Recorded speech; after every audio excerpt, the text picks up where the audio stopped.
Outside, I'm the corner where I caught the bus. Thinking in my head it's colder than I thought it was. Sometimes life is like that, and you just quiver your lips, whisper a wish, hoping someone might give us deliverance. Now deliver this message, think I could live with this mess if you could just give a few seconds to come and sit in my presence. And yes, it is so precious, yes, it is a blessing. Next, I'll attempt to express it with every heavy breath, cause just to make it worth it, and just to make it real, you always made it perfect, and that's the way I feel. Sometimes we think too much, and we lose control, but it's not what you know, no, it's who you know. Days that will not end, I'm sure you've had them too, wishing you're still in bed, and yet we have to move. This is what passion do, this is what passion does. Live on this Friday night here on the Dukect Lounge. Thank you so much for joining me. The phone number to join in is 724-444-7444. Once again, the number is 724-444-7444, and the call ID to connect to me, Dukect, is 92417. Once again, it is 92417, the call ID to connect to me, Dukect. And boy, what a week in pro wrestling. Very, very interesting week. You have one of the greatest managers of all time passing away, Paul Bearer. Rest in peace to him, William Moody, a.k.a. Percy Pringle, a.k.a. Paul Bearer. Prayers to his family, especially and friends, especially to Mark Calloway and Glenn Jacobs, a.k.a. The Undertaker and Kane. Really, I mean, both of those guys are probably really hurting right now. So prayers to them, prayers, and that's all I can really say. Let's see. Well, there's a lot of things. There's a lot of things that happened this week. You have the huge TNA Daphne lawsuit, which again, no one's really talking about on YouTube. I'm serious. No one's really talking about this huge issue that could change the whole thing about professional wrestling. This could be one of the biggest things that happen in pro wrestling, yet no one is talking about it. No one is giving a thought. No one's even giving a tire. No thoughts, nothing about this whole Daphne lawsuit situation. It's very sad and very disturbing, and I'm going to get disturbing because this is something big. This could something happen. Again, this is something very similar to the Raven, Mike Sanders, Chris Karrion lawsuit back in WWE back in 2008. And it starts off like this. It's been, and this is from ringbellsonline.com, written by Lee Burton. This was written yesterday, and here it is. Here's the gist of the article. It says it was basically around 9 months since Daphne's workers' compensation claim against TNA. She was going to she's basically a compensation claim because Daphne suffered some concussions, major concussions, and this affected her these concussions affected her so much that she had to retire from her in-ring career. And supposedly with this new information on the situation, the reason why she did do a workers' comp lawsuit instead of a personal injury one is that she wants to test the claim. The reason for that is that because she wants to test the claim that wrestlers are independent contractors, which means that they are responsible for their own medical insurance and do not enjoy the same protection and benefit that a real employee would.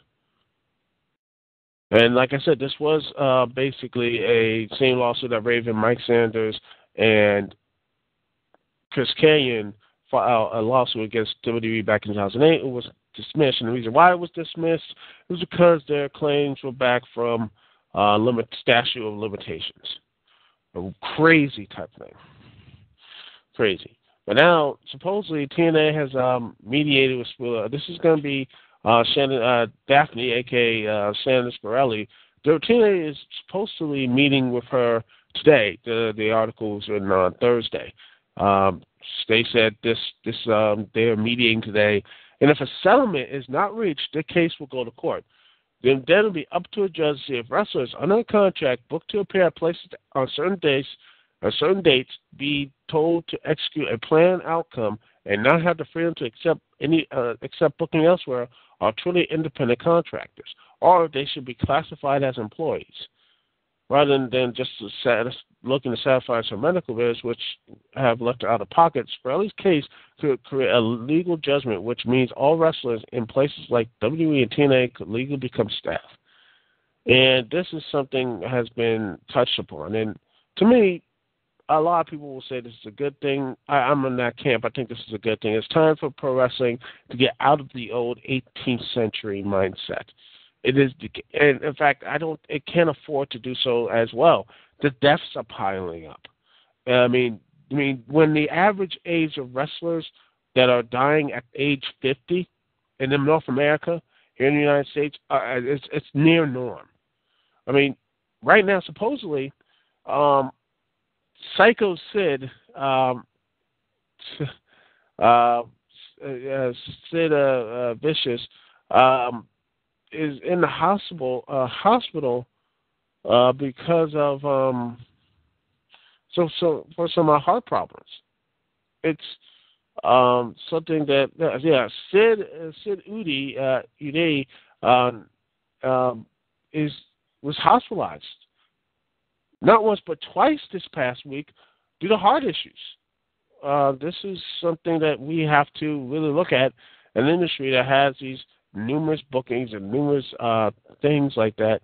And you got to say, you know what, maybe this something could be, if wrestlers are looking as employees, maybe then they won't be as looked upon as just like as badly, treated as badly as they are. And honestly, maybe, some people say, oh my goodness, how do they do it? How would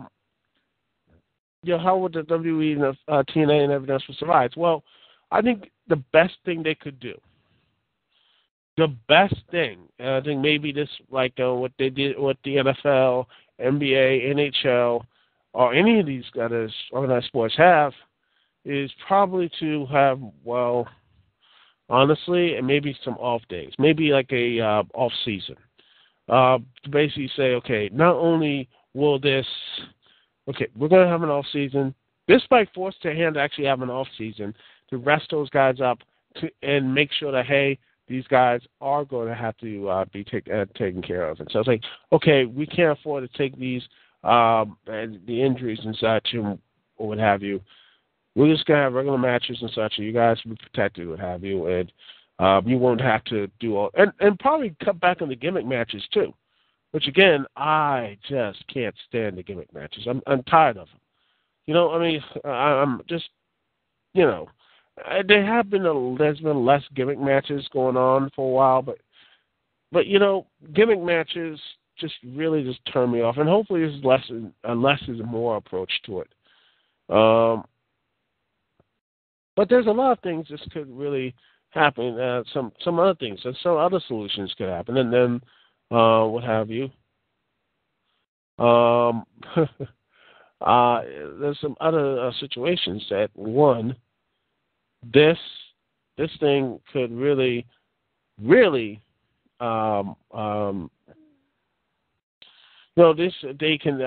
a lot of choices they can have. They can be supposedly WWE, TNA, and supposedly Ring of Honor will have to cough up compulsory health insurance and other employment benefits, which basically just destroys their bottom line, especially Ring of Honor and TNA. But then TNA is backed by Panda Energy, so I think they can afford it, and WWE is a billion-dollar company. I mean, Vince can just hold off buying that 10th or 11th house that he has and, have his wrestlers become employees, that sort of thing. Or they can be really, truly independent contractors and have your WWE, TNA, ROH guys just go around and just basically like the old territory system way back in the day in the 60s, 70s, and 80s. Guys that were like, say, worked different territories, worked like the NWA, like, and I think worked at WWE, they worked at worked in the NWA, they worked at WCCW. You know, they worked in all worked in different type of wrestling businesses and such. And this could be very interesting.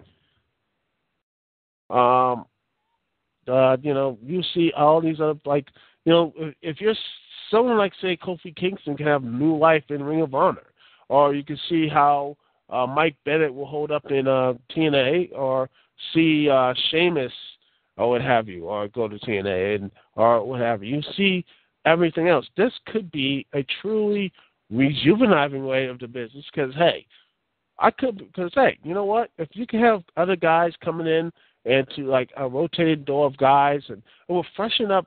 It could legitimately freshen up the main event scenes and all of the top cards, but also get like the younger talents and such ways to work and pie their craft, rather than being in the WWE machine, like say how well Bo Dallas and such, the great Bo Dallas, and have him just completely and utterly just seems so completely bland and uninteresting that he doesn't know how to. I mean, seriously, I don't know how it is possible that somehow the WWE, with all of its resources and talents, they can't get people to actually, you know, not only have any type of charisma inside the ring. Because I mean, hey, I know not everyone's going to be like The Rock or Mick Foley on the mic, but geez Louise, give them something to say. I mean, did you listen to all the promos Bo Dallas had? It is terrible, and his in-ring presence is such bad as well. I mean, Bo Dallas is just so uninteresting. And this is a guy supposedly going to feud with Wade Barrett for the Intercontinental title. I mean, someone like that, Bo Dallas, can get like really good screen time, like in Ring of Honor, or you know, something Ring of Honor, TNA, or whatever type of territory system, and they can really pie their craft. They can really start to become start to actually have more experience and you know, more experience, and would actually be very interesting. But that's just my personal opinion, and I could be wrong. And I want to hear what your thoughts on this. Comments, video responses, whatever. I want to hear your comments about this whole thing. Do you think it's a good thing that this could actually force this whole thing? They need, what have you? They need to be, you know what? To really get out of the dark ages and pay the wrestlers insurance and employees, or this might actually destroy the pro wrestling business, and this will like, oh my gosh, it's going to destroy it, or this is like too much, this is going to destroy it. I want to hear what your thoughts are, or what have you, and everything else. And I'll hit the article right there on the description. I hope you guys will have a good discussion about this, because this is one of the things that could ultimately change not only total non-stop action, but world wrestling entertainment. Also, not only that, but in every major wrestling company in North America, this could truly change this. And I am shocked that nobody is talking about this except me. I mean, I'm the only guy talking about this. Me, Duke CT. It's amazing. But anyway, thank you so much for listening. I'll be right back on the Duke CT Lounge. We'll be all talking about something more interesting, El Generico's Unmasking.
And we're back live here on the Dukect Lounge. Phone number is 724-444-7444. Once again, the number is 724-444-7444. And the call ID to connect to me, Dukect, is 92417. Once again, the number is 92417. Thank you so much for joining me. We got guests, too, on the chat room. Once again, the guests, you can use the chat room. Chat room's on lock, as always. If you need to go in and type your questions out here, and remember, it's a live show after all. And remember, if you're here in the guest room, remember, like I said, the number and everything else. Oh, thank you so much. Someone who follows me on Twitter. Twitter. Thank you very much. And who are you? And by the way, my Twitter account and what have you is Dukect. It is follow me on Twitter, by the way. It's Dukect, twitter.com/Dukect. Thank you so much for following me as well and everything else. Thank you. Thank you for following me. And again, thank you for following me. Anyway, hope you will enjoy the show. Also, the last topic we was talking about this subject, Daphne supposedly suing TNA over a workman's comp lawsuit, basically pushing the test to claim that the wrestlers are independent contractors, which, honestly, if this goes her way, TNA, not only TNA, but WWE could actually call them employees now. And pro wrestling would probably be, this would change everything in pro wrestling if she wins. Tina Tolanon's top action in WWE. I want to hear your thoughts on this as well. If you can't have time to talk about this, remember, you can listen to the show not only on TalkShoe, but also on my YouTube, Blip, SureTech, and what have you. So, anyway, let's get on to the other topics. El Generico Unmasked and what have you, which was completely, wow, everyone's like, oh my gosh, El Generico's Unmasked. This is a tragedy. It is a betrayal. Betrayal of the WWE. How dare they unmask one of the most over and most uniquely known indie wrestlers of all time. This is terrible. And everything else, and try to reintroduce him to another audience or what have you. It's a horrible thing. Oh my goodness, what a horrible thing. Terrible. Honestly, I see no real big deal about this. I mean, they did this with Daniel Bryan, Bryan Danielson, Daniel Bryan. They did this. They didn't do this with CM Punk for whatever reason. I think they agreed to whatever, what have you. Let's see. They did this with Antonio Cesaro, a.k.a. Classio Casanoli. I can't pronounce anything to save my life. They did this with Cassius Ohno, with Cassius Ohno, and supposedly he was once that's sort of Cassius Ohno as well. They did this with they did this because they wanted to have new, unique personas. These guys are talented enough, and besides, it looks like he's going to be Cassius Ohno's like little brother or something. Since this looks like it's going to be interesting, and everything else, this looks interesting. Again, I don't really care. It just, you know what? He's a great wrestler. And you have to look at that and say, you know what? If he is truly great, he can work with any other gimmick. And if it doesn't work on WWE, he'll come back with the El Generico thing. Again, people just need to relax. People just need to go crazy. Just relax and everything else. And that's the thing. What have you? I mean, I love it. Again, I love El Generico. I love he's just so. To me, he just reminds me of like the old guy good wrestling. I mean, he has, he can bring a lot. And the funny thing is, he brought a lot of characteristics of everything else. Someone look at him and say, oh, he's comedy, someone he's not. Heck, you got to look at his Steen feud. He went to dark and serious, to Unmasked, his body language. Heck, his body language was more interesting Yes, he has an entrance. Cesaro's entrance, he has it. He has a terrible rap music, and he just pumps his arms up, and he's terrible. It's a terrible, horrible one. Chris Hero, a.k.a. Chris Hero. God, I forgot Chris Hero's name. And now I'm probably going to be like back, oh, how do you not know about Chris Hero and Cassius Charles? How dare you? Yeah, I know. It slips my mind, people. It slips my mind. But anyway, I don't think it's the end of the universe. It's not the end of the world. Again, you know what? If this could work, because remember, everyone thought, oh my gosh, Day and Bryan or what have you didn't work, and he became very over in WWE. In fact, I looked at Bryan Danielson's work, and I was like, he's a good, if not great wrestler, but he's so bland, uninteresting. I didn't think he would last 10 seconds. And in best, I thought he would get the Intercontinental title run. That's it. But now, he's probably one of the most over guys. Not only he's a former world champion, regardless of what happened to his 18-second match at WrestleMania, he has become one of the most over guys in the WWE with the yes-no thing. It's crazy. And he could be easily slid into the main event. That's what I like about that. It's crazy. And I really, really think that next couple of years, maybe next couple months, you might see him in the main event again. But some people say that the El Generico character could be money in the WWE. It's a lost opportunity. It is, but you never know with WWE. They can easily bring that gimmick back. How many other gimmicks it took this, Skip Sheffield to Ryback or anything else? Trust me. If the WWE thinks that this gimmick, El Generico thing, can and ultimately bring them money, they can bring it back. So it's not the end of the world. And people want to say, oh, goodness, anything else. So that's the thing right there. So people, relax. So anyway, what else to talk about? Oh, well, the SimCity completely terrible launch in the U.S. and the U.K. Yes, online DRM. Another reason why I will never, ever, ever buy another PC title. I'm sorry. I just will probably never buy one as it has any type of online DRM. I just can't. I will probably never buy a SimCity, not about any PC time, because I have to always be online.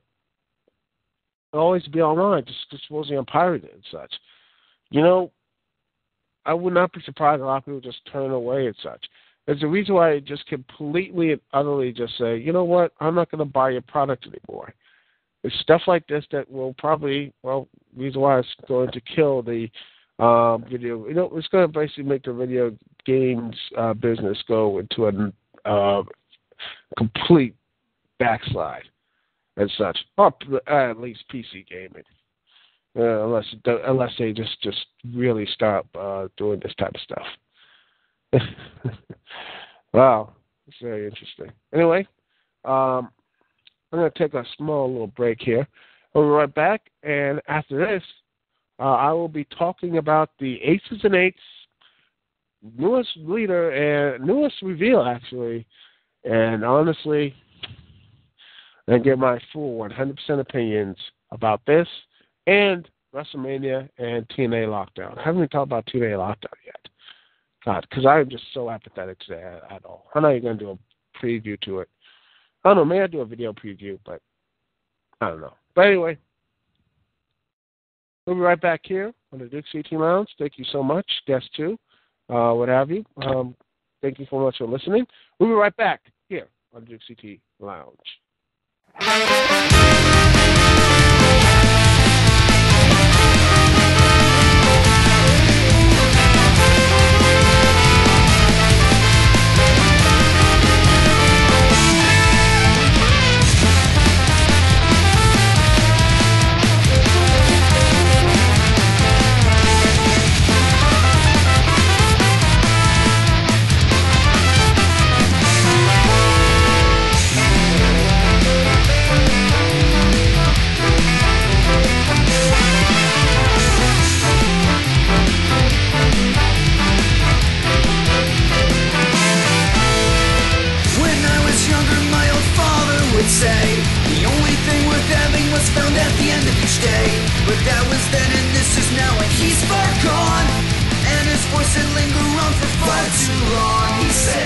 your son, you can't be stronger than them all. The birds control the sky and if the jungle won't we fall.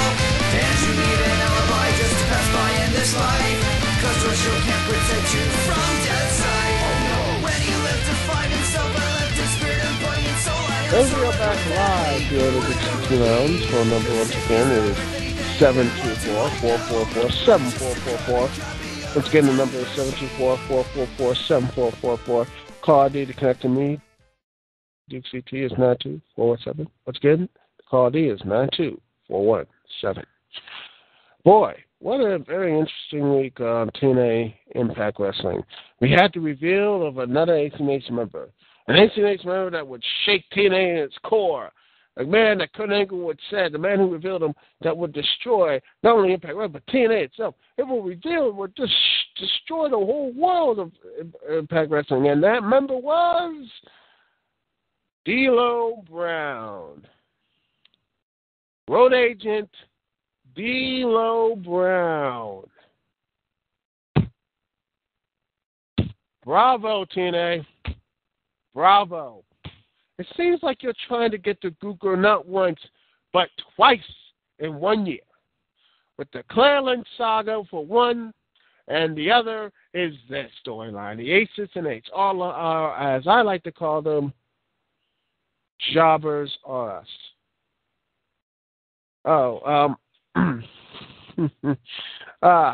Jobbers are us. A complete and utter failure.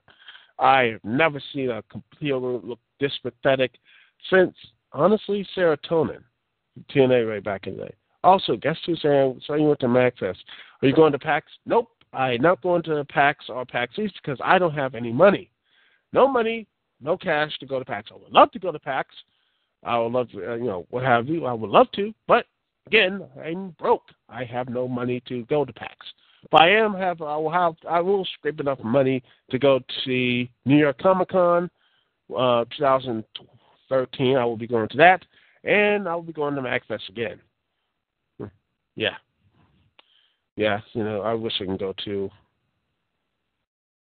more of those conventions. One day, maybe I can invite to one.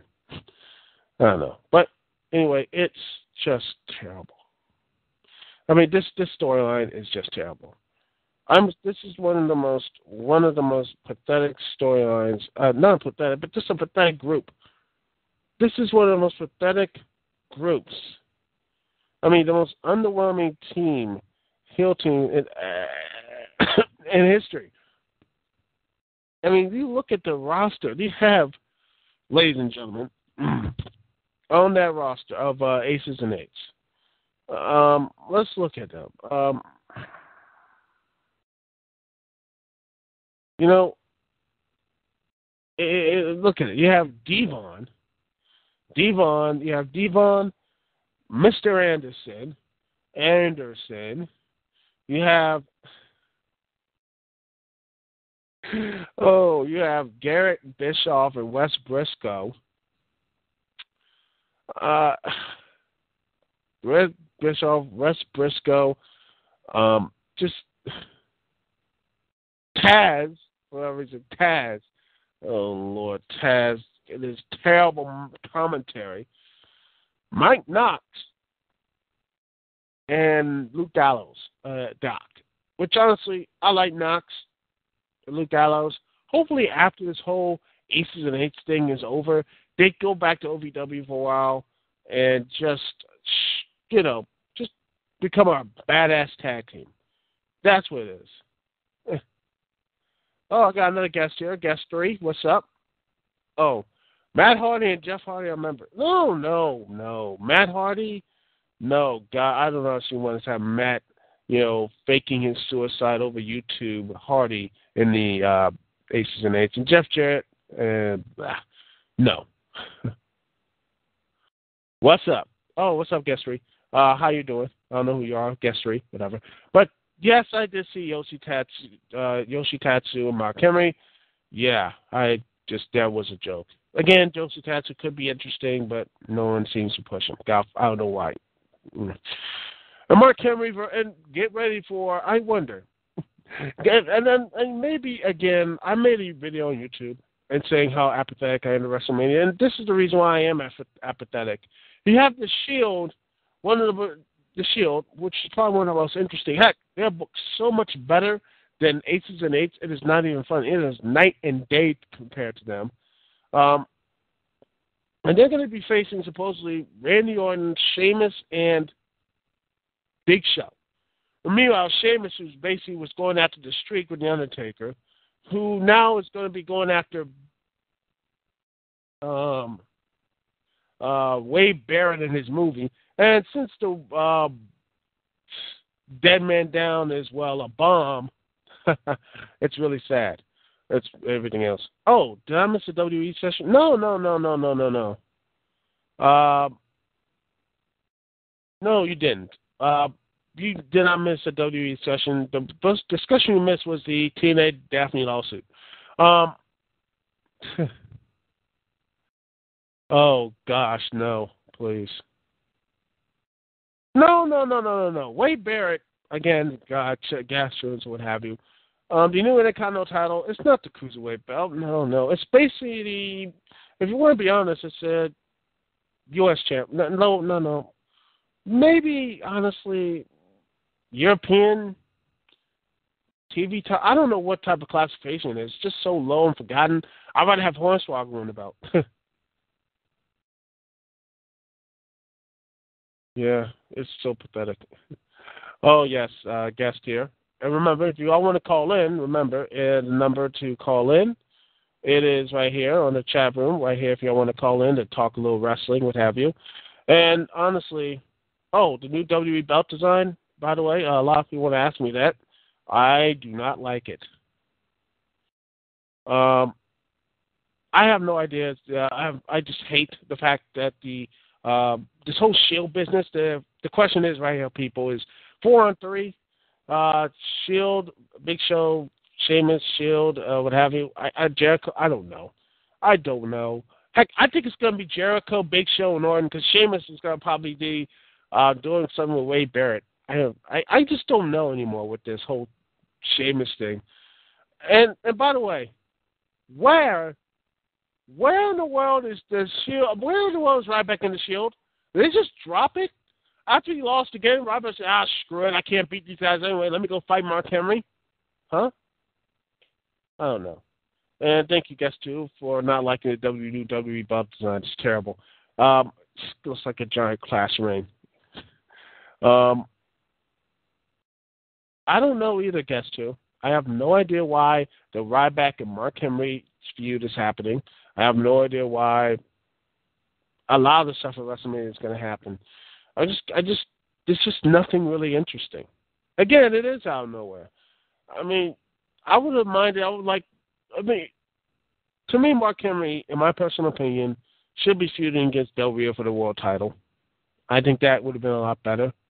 I think that would have been a better story because as much as that was Jack Swagger, who's a good wrestler, but honestly, I just don't care. And since the whole DUI thing, him swerving, going 10 miles around the speed limit, swerving around, making a U-turn to the opposite lane, dude, I don't know, should not be in WrestleMania in a supposed main event. It just really is.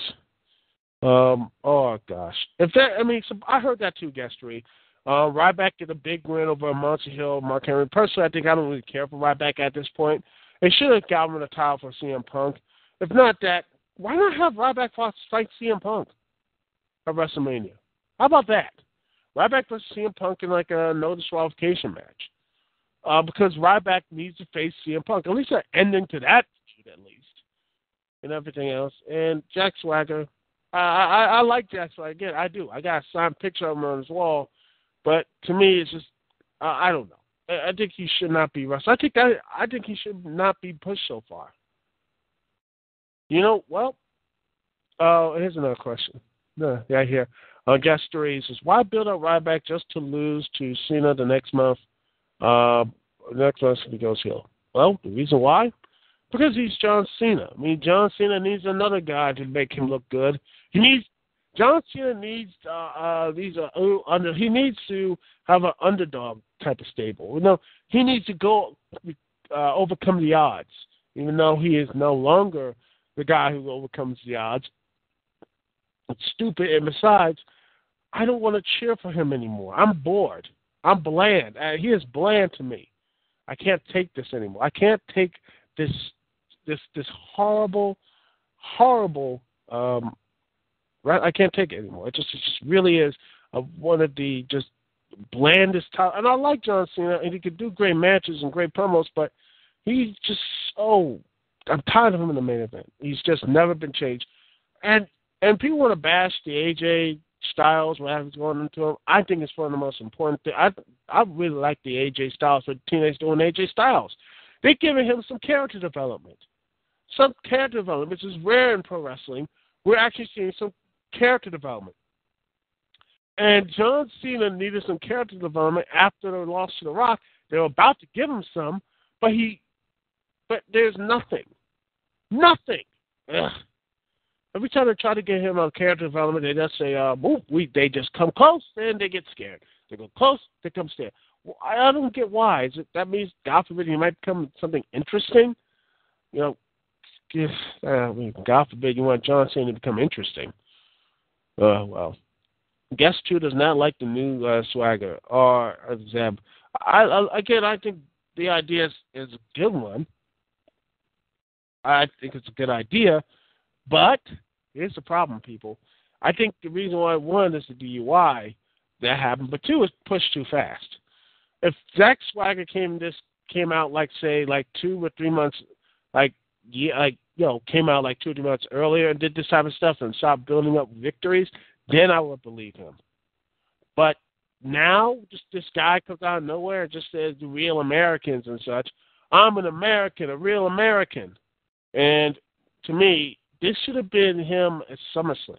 He should have done this at SummerSlam instead at WrestleMania, because at least he would have had some heat. He would have some people behind him like, yeah, Jack Swagger's ready. We could do this. Yeah, but honestly, if you really know about wrestling history, in fact, Hogan actually did something really interesting before he went to the NWO. He went to the dark side of Hulkamania after Jimmy Hart betrayed him, shaved off his mustache, took his title, and joined the Dungeon of Doom. It's very interesting. And honestly, probably a precursor for the NWO storyline, which I might go into, do a review or something like that. Since I did the Claire Lynch storyline and such, I might do more storylines for review in another time if y'all want me to do so, because I will, and everything else. Yes, Dutch Mantel can bring the heat, and hopefully, if Swagger does win, he can at least hold the title. If he does win, he'll hopefully hold the title longer. But I don't see that happening. You know what I see happening? I see Swagger lose. I see Jack Swagger losing. I see Jack Swagger losing the match, and Dolph Ziggler cashing in and finally winning the belt, because I think it'd be more interesting when that happens. A WrestleMania moment, and probably Jack Swagger can actually start getting built up from now on, and hopefully after this ankle's over with, I wish Dutch Mantel can do something with the Divas division, which he did such a great job with TNA Knockouts. Hopefully that would be really cool if Dutch Mantel is going to stay with the WWE. Seriously. And speaking of which, who would have thought Lady Tapa was going to be signed for the Elise? That was interesting. I really thought that would have been something. Hopefully this is a way to sign them off. Have her join the Aces and Eights. To really have that, maybe have her join the Aces and Eights, to really, this might be a way that TNA can bring her into everything else, because I think Lady Tapa and everything else. Oh, what about WWE releasing the WrestleManias on DVD? Good.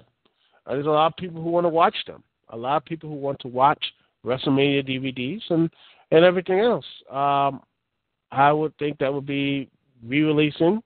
The people who haven't gotten them yet, I haven't gotten them. I might look into it. I think there's a lot of interesting stuff there. And I really think that could be something a lot of people might want to go after.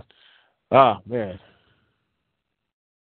Yeah, both female wrestlers, really good.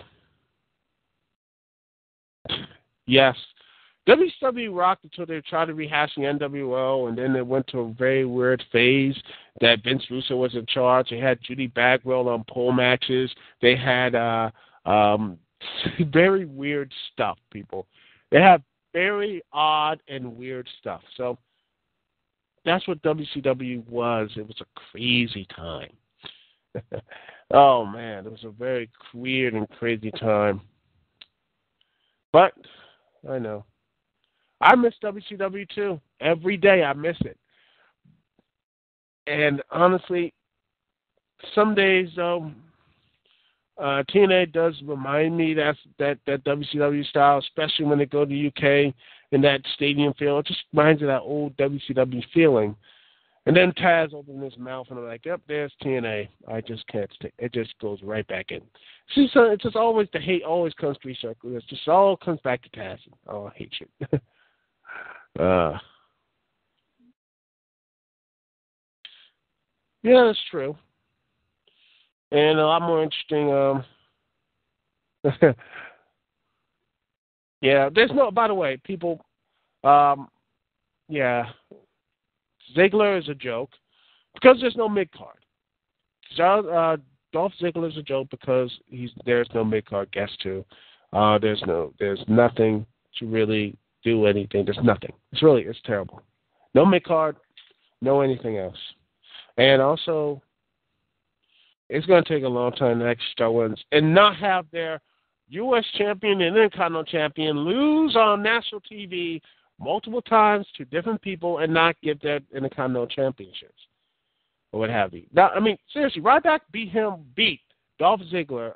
No, not beat. Ryback has beaten Tony Cesaro many times. Shouldn't he get a U.S. championship shot or what have you? Same thing with Randy Orton and Wade Barrett. Shouldn't he get an Intercontinental title shot? I don't know. It just bothers me. Yes, TNA does need new broadcasters, and I think that would really make the show a lot better. In fact, when they had Jimmy Borash and Tom McKinley, this show was very good. They were very good, and the show was really so much better for it. Back Schiavone. No, I don't want to bring back Tony Schiavone. No. Tony Schiavone, no. He was okay, but I don't want to bring nobody. I want someone new, dang it. Todd Kinley was good. Bring back, just have him and Jeremy Borash and such. That's a kick to the solar plexus. Guest too, man. You're great. Oh, man, this has been a very fun show. Oh, man. And, I'm going 51 minutes. Anyway, I'm going to end the show off right here, ladies and gentlemen. Thank you so much, all the guests, for joining me. Remember, yes, we're out of time, ladies and gentlemen. See you next week. Yes. Thank you all so much for joining me. And remember, spread the word. The Dukect Lounge will be live every Friday nights at 10 p.m. Eastern Standard Time. You can be listening to me live. Or remember, you can listen to me on YouTube, Blip, ScrewAttack.com, every place that has a completely and everything else. And they're just going, people in the chat room are just quoting just Savani right now, and it is glorious. Anyway, thank you all so much for joining me. This is Duke CT here. Peace and love. I'll see y'all when I see y'all later.